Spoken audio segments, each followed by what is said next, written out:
Le troisième projet de cette campagne de crowdfunding lancée il y a maintenant quelques jours, c'est la Thaïlande en backpacking.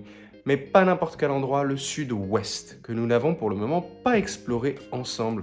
Ce palier représente 8 000 €, soit 2 000 € de plus que le palier précédent, et nous permet de rejoindre la Malaisie pour ensuite continuer notre voyage, je l'espère, vers le sud et vers l'Indonésie. Vous retrouverez tous les détails de cette nouvelle expédition dans cette vidéo, qui fait partie donc d'un live stream. Et moi je vous retrouve demain pour parler de l'Indonésie bien plus en détail. Si jamais on arrive jusqu'au 8000, le palier de 8000, ben on continue et on fait ce qu'on n'a pas fait. Donc on retourne à Bangkok, on repart de Bangkok et on prend le sud-ouest de la Thaïlande. Et ce que je veux vraiment faire ici, c'est d'aller dans la nature et le plus possible d'aller dans les parcs nationaux, etc., de faire des petits treks ici et là, d'aller camper en forêt quand c'est pas un parc national parce que sinon t'as pas le droit, d'aller faire vraiment des choses qui sont beaucoup plus naturelles. De l'autre côté de la Thaïlande, c'est beaucoup plus touristique, etc. Ici, c'est très touristique aussi, bien sûr, mais je veux essayer d'éviter le plus possible les endroits touristiques. Donc je n'irai pas à Phuket, on n'ira pas à Koh Phangan. En vrai, je pense qu'on fera peut-être une île ou deux, mais si on fait des îles, c'est avant de rejoindre Langkawi, parce que je veux essayer de montrer des choses différentes. Ben oui, j'aimerais bien arriver à filmer des animaux sauvages, ce genre de choses. Donc, la Thaïlande en backpacking, ben voilà, là c'est un petit peu la continuité de ce qu'on a fait jusqu'à maintenant. C'est quelque chose qu'on n'a pas réussi à faire l'année dernière, pendant l'Asie à vélo. Et là, l'idée, c'est vraiment nature, nature, nature, les plages, les parcs, etc. J'aimerais bien arriver à faire des documentaires sur le surtourisme de cette région, enfin surtout le surtourisme de la Thaïlande en vrai, mais du point de vue des locaux. J'aimerais bien faire ça, arriver à trouver des locaux dans les villages, etc. et leur demander, voilà, vous, ça vous fait quoi le surtourisme? Parce que nous, on a cette vue, cette vue occidentale du surtourisme en se disant ça impacte la Thaïlande, machin, machin. Est-ce qu'on leur a vraiment demandé aux locaux, ceux qui vivent dans les villages, etc. Donc voilà, j'aimerais bien arriver à avoir ce genre de réponse et d'arriver à faire un petit documentaire là-dessus. Ou un vlogumentaire, voyez-vous. Donc la Thaïlande, à vélo, en gros, hein, en backpacking. Et ensuite, on continue, bien sûr, vers le sud. Et là, on fait un pays qu'on n'a pas fait pour le moment. Et là, c'est la Malaisie. Alors la Malaisie, moi, c'est un pays que j'aime beaucoup. Mais je suis désolé, je n'aime pas du tout Kuala Lumpur. Et les villes de Ipoh, etc., ce sont pas forcément des villes qui m'attirent vraiment. Il y a un endroit que je veux faire, c'est Georgetown, comment ça s'appelle? Penang, qui est une petite île, ainsi que Langkawi. Donc on fera Langkawi. Je pense que je passerai la frontière de toute manière entre la Thaïlande et la Malaisie à Langkawi. Penang, on y mange très bien. En Malaisie, on y mange très bien en général. Mais Penang, c'est surtout très très beau. Donc, Langkawi, Penang, et ensuite on shift et on rentre dans le pays. Et on traverse le pays jusqu'en bas, jusqu'au sud, par le centre. Alors généralement, personne ne fait ça. C'est des montagnes très hautes quand même. Là, on parle des montagnes à 1500 mètres d'altitude, etc. Voyez-vous. L'idée, c'est vraiment de passer le plus possible par le centre, par les montagnes, par les forêts, par les jungles. J'aimerais vraiment arriver à découvrir le plus possible la faune de ce pays. Il y a encore des tigres, il y a encore des tigres, il y a encore, je crois qu'il y a encore des ours, il y a encore pas mal de choses, voyez-vous. Si, il y a encore des éléphants dans cette partie-là, me semble-t-il, mais bon, j'ai abandonné les éléphants, c'est trop compliqué à voir. J'espère vraiment pouvoir le plus possible filmer, ou du moins voir, des animaux sauvages. C'est vraiment l'idée. Et descendre par le centre, ça veut aussi dire passer par montrer l'effet qu'a le Nutella sur la Malaisie, avec les palmeraies, etc. C'est quelque chose qui m'avait beaucoup choqué à l'époque, quand moi j'étais allé juste là, hein, vraiment à quelques dizaines de kilomètres, non je crois à peu près 100-150 km de Singapour, et vraiment c'est que des palmeraies.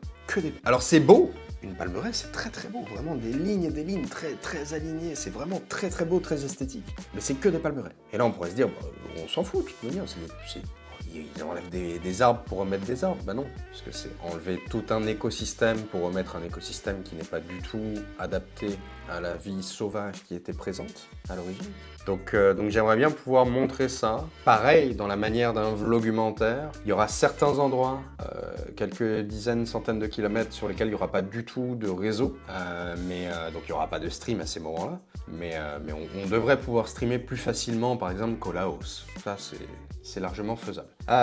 Donc voilà, la Malaisie, beaucoup de vlogumentaires, etc. La Malaisie, je vous rappelle qu'il y a beaucoup de nourriture magnifique aussi, vraiment. La nourriture est très très importante en Malaisie, les gens sont très gentils. C'est une culture complètement différente aussi, c'est une culture beaucoup plus musulmane. Donc ça va nous permettre aussi de découvrir quelque chose de différent, hein. Donc ça, c'est plutôt cool. Et si vraiment c'est trop compliqué dans le centre, je me donne aussi la possibilité de redescendre sur la côte est. Parce que vraiment, il n'y a personne qui passe par le centre, c'est pas très habité, c'est très sauvage et tout, donc voilà. Et moi, c'est ce qui m'intéresse le plus, vous vous en doutez bien. Mais en tout cas, je veux pas passer par la côte ouest, ça c'est sûr.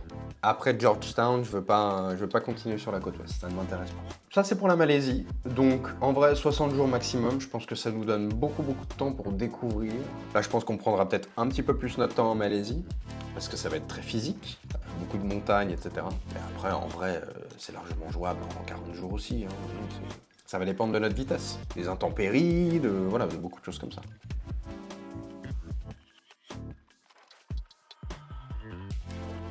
Pourquoi tu t'es absenté pendant autant de temps? Ah bah je l'avais dit, hein, de toute manière, c'était une pause qui était prévue. Et ensuite, rien de ce qui était prévu ne s'est passé comme prévu. Il y avait des projets qui devaient se passer par la suite et tout est tombé à l'eau. Ensuite, il y a eu une grosse perte de motivation, beaucoup de doutes, etc. Donc j'ai décidé de faire une vraie pause et de ne revenir que lorsque j'aurai quelque chose de concret à vous proposer. Et on est là. On est là aujourd'hui pour ça. C'était long, je sais, mais croyez-moi, c'était encore plus long pour moi. C'est quoi mon plan de com? C'est OnlyFans. OnlyFans. Vraiment, c'est... Ah, c'était pas ça ta question. Ah! Non, plan de communication. Alors, je suis désolé pour vous, mais vous allez bouffer du contenu pendant un mois. Je suis désolé. Mais il va y avoir beaucoup de vie. En vrai, non, vous n'allez pas en bouffer, mais c'est juste... Ça va être 1 ou 2 trucs par jour, quoi. Notamment Instagram et YouTube. Donc oui, beaucoup de contenu à ce niveau-là. 1 à 2 fois par jour, hein, faut pas non plus déconner. Mais 1 à 2 fois par jour. Sponsor. Alors, à partir de demain, donc jusqu'à maintenant, j'ai déjà communiqué tout le projet à beaucoup de sponsors différents. J'ai eu des retours. Il va y avoir un contrat de partenariat avec une marque. C'est pas énorme, mais c'est déjà ça, hein. Et peut-être un autre contrat avec une autre marque, mais honnêtement, bon, on va voir, parce que ça va dépendre des modalités. Ça va dépendre de ce que eux me proposent. La balle est dans leur camp. Mais ce que je souhaite faire à partir de demain, c'est d'utiliser le plus possible la cagnotte de crowdfunding, la campagne, pour peser dans la balance. Et pour montrer que, oui, il y a des gens derrière moi qui me soutiennent. Ça fait partie de la discussion que j'avais eue avec un partenaire potentiel au début, qui m'avait dit que lorsque l'autre créateur avait lancé sa campagne, ça lui avait ouvert beaucoup plus de portes. Donc j'espère pouvoir aussi à ce niveau-là débloquer de nouveaux contrats, j'espère. Qui dit nouveaux contrats dit plus de sous pour les expéditions. Et si jamais il y a, je sais pas, il y a 300-400 balles en plus qui arrivent, peut-être que ça me permet d'acheter un Packraft encore mieux. Ou je sais pas, des éléments de waterproof, etc., de meilleure qualité, etc. Donc ce serait vraiment génial. Mais là pour le moment, en vrai, il y en a un qui est confirmé et l'autre qui est en attente.